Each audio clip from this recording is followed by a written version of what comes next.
ಮಹಾರಾಷ್ಟ್ರ ಪ್ರವಾಸದಲ್ಲಿರುವ ಉಪರಾಷ್ಟ್ರಪತಿ ಸಿಪಿ ರಾಧಾಕೃಷ್ಣನ್ ಅವರಿಂದು ಪುಣೆಯ ಉರುಳಿ ಕಾಂಚನ್ನಲ್ಲಿರುವ ನಿಸರ್ಗೋಪಚಾರ್ ಆಶ್ರಮದ 81ನೇ ಸಂಸ್ಥಾಪನಾ ದಿನಾಚರಣೆ ಕಾರ್ಯಕ್ರಮದಲ್ಲಿ ಭಾಗಿಯಾದರು.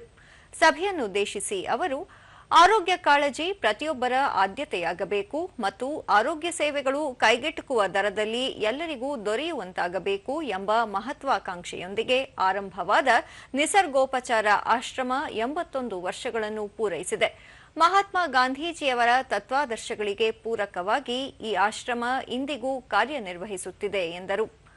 ಮಾನವೀಯ ಸೇವೆಯನ್ನು ಪರಮೋಚ್ಚ ಕರ್ತವ್ಯವಾಗಿ ಸ್ವೀಕರಿಸುವ ಚಿಂತನೆ ಅತ್ಯಂತ ಶ್ಲಾಘನೀಯವಾಗಿದ್ದು, ನಿಸರ್ಗ ಹಲವು ರೋಗಗಳ ನಿವಾರಣೆಗೆ ಸಂಜೀವಿನಿಯಾಗಿ ಕೆಲಸ ಮಾಡುತ್ತದೆ ಎಂದು ಗಾಂಧೀಜಿ ನಂಬಿದ್ದರು.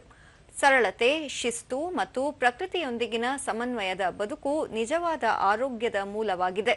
ಇಂದು ತ್ವರಿತಗತಿಯಲ್ಲಿ ಬೆಳೆಯುತ್ತಿರುವ ಜಗತ್ತಿನ ಭಾಗವಾಗಿರುವ ನಾವುಗಳು ಪ್ರಕೃತಿಯ ಅದಮ್ಯ ಚೈತನ್ಯವನ್ನು ಪರಿಪೂರ್ಣವಾಗಿ ಬಳಸಿಕೊಳ್ಳಲು ಸಾಧ್ಯವಾಗದಿರುವುದು ವಿಷಾದನೀಯ ಎಂದು ಹೇಳಿದರು. ಫಾಸ್ಟ್ ಫುಡ್ಗಳ ದಾಸ್ಯಕ್ಕೆ ಒಳಗಾಗಿರುವ ಇಂದಿನ ಯುವ ಪೀಳಿಗೆ ಆರೋಗ್ಯ ಕಾಳಜಿಯನ್ನು ಹೊಂದಬೇಕು. ಆರೋಗ್ಯಕ್ಕೆ ಹಾನಿಕಾರಕವಾಗಿರುವ ರಾಸಾಯನಿಕಯುಕ್ತ ಜಂಕ್ ಫುಡ್ಗಳ ಬಳಕೆಯನ್ನು ಕಡಿಮೆ ಮಾಡಬೇಕು. ಪ್ರಕೃತಿದತ್ತವಾಗಿ ಸಿಗುವ ನೈಸರ್ಗಿಕ ಆಹಾರ ಸೇವನೆಯಿಂದ ಆರೋಗ್ಯ ಮತ್ತು ಆಯುಷ್ಯ ವೃದ್ಧಿಯಾಗುತ್ತದೆ.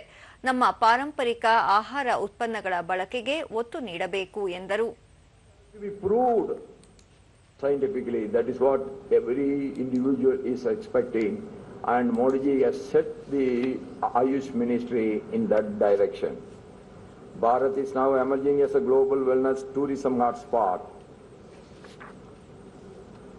See, every naturopathy, lot of foreigners are coming everywhere, wherever you go, whether it is Kerala, whether in this ashram or anywhere. Many foreigners start coming in. Many foreigners start taking Ayurvedic medicines, and that is all because of the great inspiration our Ayush Ministry get from our